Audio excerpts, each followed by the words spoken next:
மெய்ப்பனின் குரல் வழங்கும் திருமறை தீபங்கள்.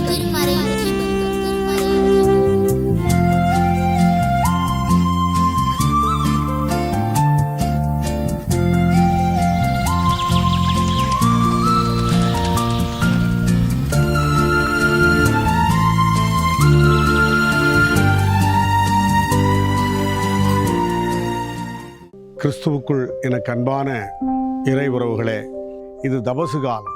இந்த தபசு கால நோன்பின் காலத்தில் மாமிசம் உண்பதில்லை, ஒருவேளை மாத்திரம்தான் உணவு அருந்துகிறேன், நான் நாள் முழுவதும் உணவருந்தாமல் இருக்கிறேன் என்றெல்லாம் நாம் பெருமையாக சொல்லிக் கொள்வதிலே மகிழ்ச்சி அடைகிறோம்.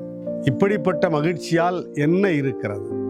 நீங்கள் உண்ணாமல் விட்ட அந்த உணவை ஒரு ஏழைக்கு கொடுப்பீர்களேயானால் அவர் முகத்திலே மகிழ்ச்சியை காண முடியும். ஒருவேளை உணவுக்கு வழி இல்லாமல் அநேகர் இருந்து கொண்டிருக்கிறார்கள். அப்படிப்பட்ட மக்களுக்கு இந்த நாட்களில் நாம் உண்ணாமல் நோன்பிருக்கிற உணவை பகிர்ந்து கொடுப்போம். அதன் மூலம் ஏழை எளிய மக்களின் முகத்திலே மகிழ்ச்சியை உருவாக்கும், அவர்கள் பசிப்பினியை போக்குவோம். நிறைய பேர் சரியான உடை இல்லாமல் இருந்து கொண்டிருக்கிறார்கள். அப்படிப்பட்ட மக்களுக்கு நம்முடைய அதிகப்படியான உடைகளை இருந்தால் அவற்றை இந்த நாட்களை பகிர்ந்து கொடுப்போம். பகிர்வதும் பகிர்ந்து உண்ணுவதும் இந்த நாட்களின் மிக முக்கியமாய் ஒரு நிகழ்வாய் இருக்கிறது. இந்த செயல் மனிதர்களை பார்த்து செய்வது அல்ல, இது தன்னிச்சையாய் ஒரு கிறிஸ்துவ பண்பு. அந்த பண்பை இந்த காலத்திலே நாம் வெளிப்படுத்துவோம். ஆண்டவர் உங்களை ஆசீர்வதிப்பாராக. ஆமென்.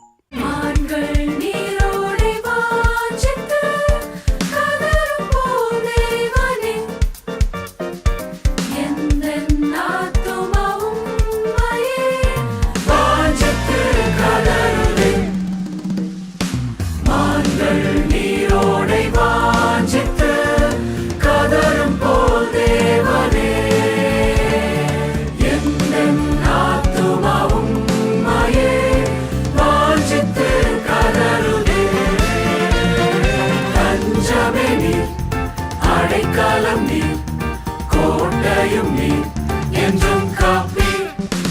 தஞ்சமே நீர், அடைக்கலம் நீர், கோட்டையும் நீர், என்றும் காப்பி.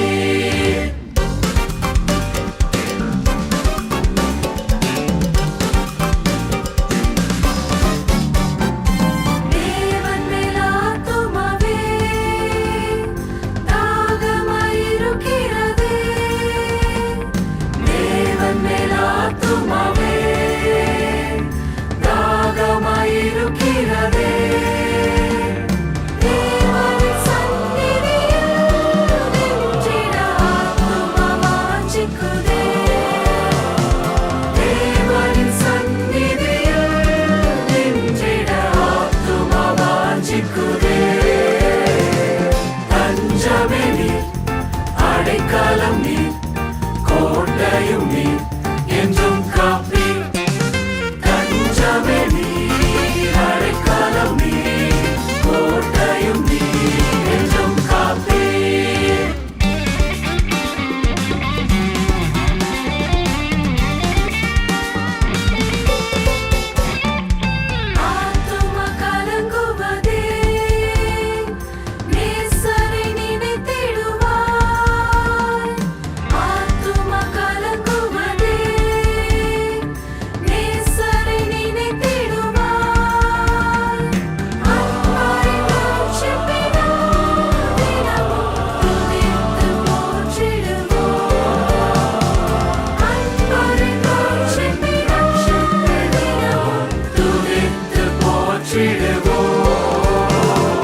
தஞ்சமே நீர், அடைக்கலம் நீர், கோட்டையும் நீர், என்றும் காப்பி. தஞ்சமே நீர், அடைக்கலம் நீர், கோட்டையும் நீர், என்றும் காப்பி.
அடைக்கலம் நீர் கோட்டையும் நீர் என்றும் காப்பீர் தஞ்சமே நீர் அடைக்கலம் நீர் கோட்டையும் நீர் என்றும் காப்பீர்.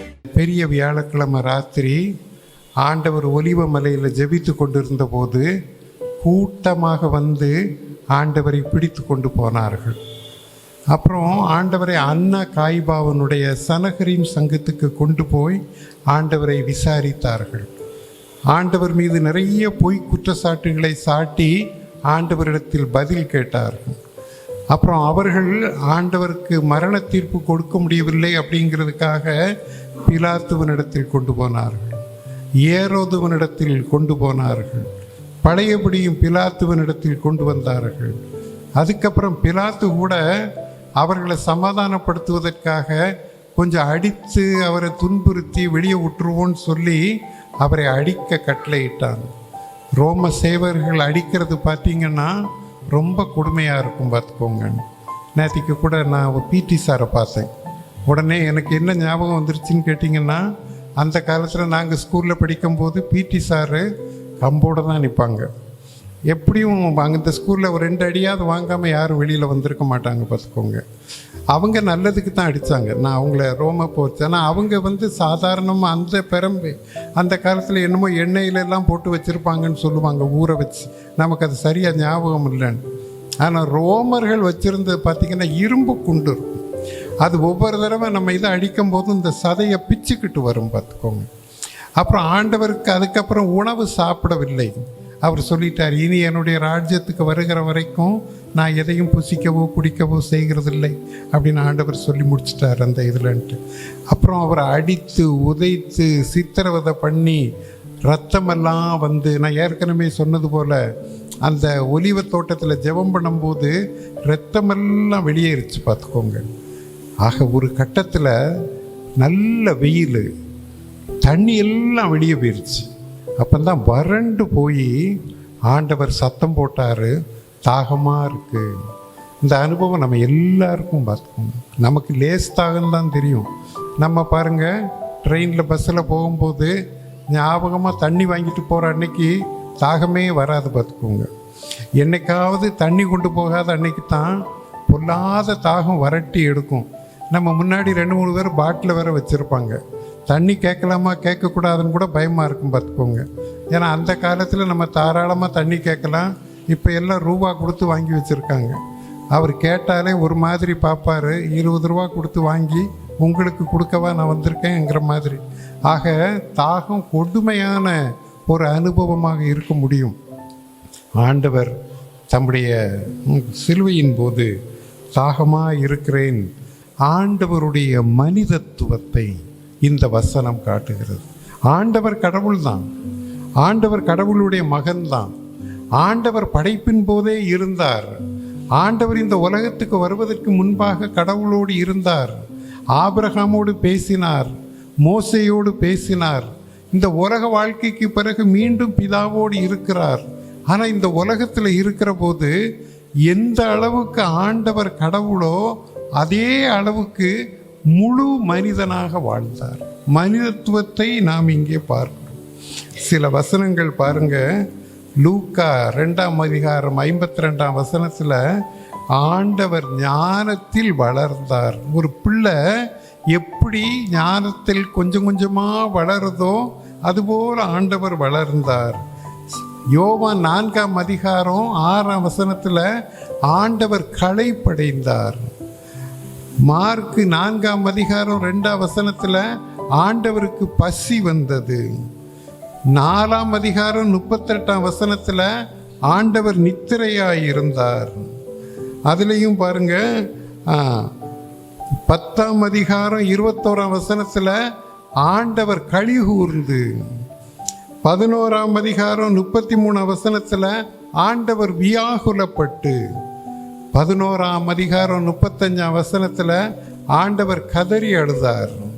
இங்கே பாருங்க, ஆண்டவர் தாகமாய் இருக்கிறார். ஆண்டவருடைய மனிதத்துவத்தை பாராட்ட வேண்டும். நம்ம பல நேரம் இயேசுசாமியை பைபிளில் படிக்கும்போது கடவுளாக மாத்திரம் படிக்கிறோம். ஆனால் ஆண்டவர் மனிதனாக வர வேண்டியது ரொம்ப முக்கியம். அதுக்கு ஒரு காரணம் என்னன்னு கேட்டிங்கன்னா, நம்முடைய பிரதான ஆசாரியர் மற்றவங்கள மாதிரி சோதிக்கப்படாமல் இல்லாமல் நம்மை போல எல்லா வகையிலும் சோதிக்கப்பட்டு நமக்கு முன்பாக பிரதான ஆசாரியராக இருக்கிறார். அதனால் அவருக்கு நம்மளுடைய துன்பங்கள் தெரியும். அதனால் அவர் நம்மளுடைய துன்பங்களுக்காக கடவுளிடத்தில் வேண்டிக் கொள்ளுகிறதை நாம் இங்கே பார்க்கிறோம். ஆக இதை நாம் அறிந்து கொள்ள வேண்டும். தாகமாக இருக்கிறேன் என்று சொல்லுகிற போது ஆண்டவருடைய சரீர பாடுகள், அவருடைய வேதனைகளை இந்த சிலுவையில் இந்த வசனம், சிலர் அந்த காலத்தில் என்ன சொல்லிட்டாங்கன்னு கேட்டிங்கன்னா, ஆண்டவர் சிலுவையில் இருக்கும்போது அவருக்கு வலியெல்லாம் கிடையாது, அவர் கடவுள், சும்மா இவங்க முன்னாடி தான் வலிக்கிற மாதிரி இருந்துச்சு, ஆண்டவருக்கு வலிக்குமா அப்படின்னு பேசுகிற சில அறிவாளிகள் வந்துட்டாங்க பார்த்துக்கோங்க. அப்புறம் தான் இந்த வசனம், அப்படி இல்லை, உங்களுக்கு எனக்கும் எப்படி வலிக்குதோ அதை விட அதிகமாக ஆண்டவருக்கு வலிச்சிச்சு, ஆண்டவர் துடிச்சுக்கிட்டு இருந்தார், தாகத்தில் நாவரண்டு தொங்கிக்கிட்டு இருந்தார் அப்படின்னெல்லாம் நம்ம பைபிளில் வர்றதுக்கு ஒரு அர்த்தம். ஒரு நாளும் ஆண்டவருடைய மனிதத்துவத்தை நாம் இழந்து விடக்கூடாது. இன்னொரு முக்கியமான இது என்னன்னு கேட்டிங்கன்னா, நடக்கிற எல்லாமே வேத வாக்கியங்கள் நிறைவேறும்படிக்கு நடந்தது. தாவீது 1000 வருஷத்துக்கு முன்னாடி பரிசுத்த ஆவியில் நிறைந்து ஆண்டவருக்கு கசப்பான காளானை கொடுப்பார்கள், காடியை கொடுப்பார்கள், ஆண்டவருக்கு வினிகர் கொடுப்பாங்க, அப்படி ஆண்டவருடைய வலியை மறக்க செய்வார்கள். ஆனால் ஆண்டவர் சொல்லிட்டாரு, இந்த வலியை மறக்கிற பானம் எனக்கு வேண்டாம். அந்த இதுலையும் நிராகரித்தார். நான் ஒரு பொறுப்பில் இருக்கேன், நான் உலகத்துக்காக ஒரு பொறுப்பை ஏற்றுக்கொண்டு இருக்கிறேன், பாவத்துக்காக போராடிக்கிட்டு இருக்கிறேன், ரட்சிப்பை கொண்டு வரணும், வலி இல்லாமல் ரட்சிப்பு வராது, வலி இல்லாமல் மன்னிப்பு வராது, வலியை மறக்கடிக்கிற எந்த முயற்சியும் என்னால் ஏற்றுக்கொள்ள முடியாது என்று சொல்லி, இங்கே பார்த்தீங்கன்னா ஆண்டவர் தன்னுடைய வேத வாக்கியங்கள் நிறைவேறும்படிக்கு இதை செய்கிறதை நாம் இங்கே பார்க்கிறோம். இதில் இன்னொரு முக்கியமான விஷயம் பார்த்துக்கோங்க. சில நேரங்களில் இந்த பைபிள் வசனத்தை நாம் விளக்கும்போது 4 நிலைகளில் விளக்குவார்கள். அதில் ஒன்று ஸ்பிரிச்சுவல் மீனிங். எப்படி யதார்த்தமாக நாம் இங்கே பார்க்கிற போது உடலில் தாகம் ஏற்படுகிறது அப்படின்னு புரிகிறோமோ, அதே போல் அதற்கு பின்பாக ஒரு ஸ்பிரிச்சுவல் மீனிங் இருக்கும். பார்த்துக்கோங்க. சங்கீதம் 42 1வது வசனம் தாவீது சொல்கிறாரு, மானானது நீரோடைகளை வாஞ்சித்து கதறது போல. அதுக்கு அர்த்தம் என்ன? நல்ல வெயில், நல்ல பாலைவனம், மான்கள் ரொம்ப தூரமாக தண்ணி கிடைக்கணும்னு நீரோட கிடைக்குமா அப்படின்னு வாஞ்சித்து கதறுவது போல என் உள்ளம் வாஞ்சிக்கிறது. அதுலேயும் பாருங்க, என் ஆத்மா தேவன் மேல், ஜீவனுள்ள தேவன் மேல் தாகமாக இருக்கிறது. ஆண்டவர் ஒரு பக்கம் தன்னுடைய சரீரத்தின் தாகத்தை பற்றி பேசுகிற போது, இன்னொரு பக்கம் ஆண்டவர் எதை பற்றியும் பேசினார்னு கேட்டிங்கன்னா, தன்னுடைய தேவன் மீது இருக்கிற ஆத்தும தாகம், தணியாத தாகம், ஒரு மானின் வேட்கையை போன்ற தாகம் அந்த நேரத்தில் ஆண்டவருக்கு இருந்தது என்பதையும் ஆண்டவர் சொல்லுகிறதை பார்க்கிறோம். நான் இன்னொரு மிக முக்கியமான வசனத்தை சொல்ல வேண்டும். ஆண்டவருடைய தாகத்தை தீர்க்க வேண்டும். ஆண்டவருடைய தாகம் தாகம் தாகம் கேட்கும்போது நீங்களும் நானும் இன்றைக்கும் அந்த குரல் நம்மிடத்தில் வருகிறது. இப்பொழுதும் ஆண்டவர் தாகமாய் இருக்கிறார். ஆண்டவரின் தாகத்தை நீங்களும் நானும் தீர்க்க வேண்டும். அதை தீர்ப்பதற்கு ஒரு வழியும் இருக்கிறது. அதான் ஆண்டவர் சொன்னார், இந்த சிறியவர்களில் யாருக்கு குடிக்க கொடுத்தீர்களோ எனக்கே குடிக்க கொடுத்தீர்கள். அந்த நியாய தீர்ப்பு அன்னைக்கு ஆண்டவர் நம்மளை பார்த்து சொல்லுவார், நான் தாகமாய் இருந்தேன், என் தாகத்தை தீர்த்தீர்கள் அப்படின்னு சொல்லி. நீங்களும் நானும் என்ன சொல்லுவோம்? நீர் எப்பொழுது தாகமாக வந்தீர், நாங்கள் எப்பொழுது உண்மை தாகத்தோடு பார்த்தோம். அப்பந்தான் ஆண்டவர் சொல்வார், இல்லை நிச்சயமாக என் தாகத்தை தீர்த்தீங்க. அந்த சிறியவர்களில் ஒருவருக்கு நீங்கள் தாகத்தை தீர்த்த பொழுது என் தாகத்தையே தீர்த்தீர்கள். ஆண்டவர் சிலுவையில் தாகமாய் இருக்கிறேன் அப்படின்னு சொல்லுகிறது இன்று தாகமாய் இருக்கிற அநேகரோடு அடையாளப்படுகிற ஒரு ஆண்டவர். அந்த தாகத்தை தீர்க்க வேண்டும் என்று எதிர்பார்க்கிற ஆண்டவர். ஒருவேளை மற்றவர்களுக்கு தாகத்தை தீர்க்கிற ஒரு வாய்ப்பு நமக்கு இருக்குமானால் தாகத்தை தீர்க்க வேண்டும். அவருடைய தாகத்துக்கு பதில் தர வேண்டும். அவர்களுக்கு நாம் செய்கிறது கொஞ்சமாக இருக்கும், அதுக்காக கடவுள் நமக்கு வைத்திருக்கிற பதில் ரொம்ப பல மடங்கு இருக்கும். நாம் எதிர்பார்த்து செய்ய வேண்டியதில்லை, பல நேரங்களில் தெரியாமத்தான் செய்யணும். பார்த்துக்கோங்க, ஆபிரகாம் கூட தன்னுடைய வீட்டுக்கு 3 பேர் வந்தாங்க, சாப்பாடு கொடுத்து அனுப்பிடணும்னு தான் கூப்பிட்டார். அப்புறம்தான் ஆபிரகாமுக்கே தெரிந்தது வந்தவர்கள் தேவர்கள், தேவதூதர்கள், கடவுளே வந்தாருன்னு. அதான் எபிரேயர் நிருபத்தில் போட்டாங்க, அறியாமல் தேவதூதர்களை உபசரித்தது உண்டே. ஹாஸ்பிட்டாலிட்டி, எல்லோருக்கும் உதவி செய்ய வேண்டும், எல்லோருடைய தாகத்தையும் தீர்க்க வேண்டும். ஆண்டவருடைய சிலுவையின் குரல் நாம் ஒருபோதும் மறக்கக்கூடாது. அது எப்பொழுதும் கேட்டுக்கொண்டே இருக்க வேண்டும். சுற்றி தாகமாக இருக்கிறவர்களை பார்க்கிற போது ஆண்டவரை பார்க்க வேண்டும். மதர் தெரசாட்ட கேட்டாங்க, எப்படி இவங்களுடைய சீலை பிதுக்கி இந்த மாதிரி தொடச்சி அப்படின்னு. உங்களுக்கு அவங்க யாரோ, அதனால கஷ்டமாக இருக்குது. என்னைய பார்க்கும்போது ஒவ்வொருத்தரும் இயேசு சாமி மாதிரி தெரியுது. நான் இயேசு சாமிக்கு துடைக்கிறேன்னா அது எனக்கு கஷ்டமா இல்லை, இயேசு சாமி சீலை பிதுக்கிறேன்னா அது எனக்கு கஷ்டமா இல்லைன்னு சொன்னாங்க. இப்படித்தான் மற்றவர்களுடைய தாகத்தை தீர்க்கும் போது ஆண்டவருடைய முகம் தெரியும், ஆண்டவருடைய முகம் தெரிய வேண்டும். ஆண்டவர் சிலுவையில் தாகமாக இருக்கிறேன் என்கிற தன்னுடைய 5வது மொழியை முன்மொழிந்தார். ஆண்டவர் வார்த்தைகளை ஆசீர்வதிப்பாராக.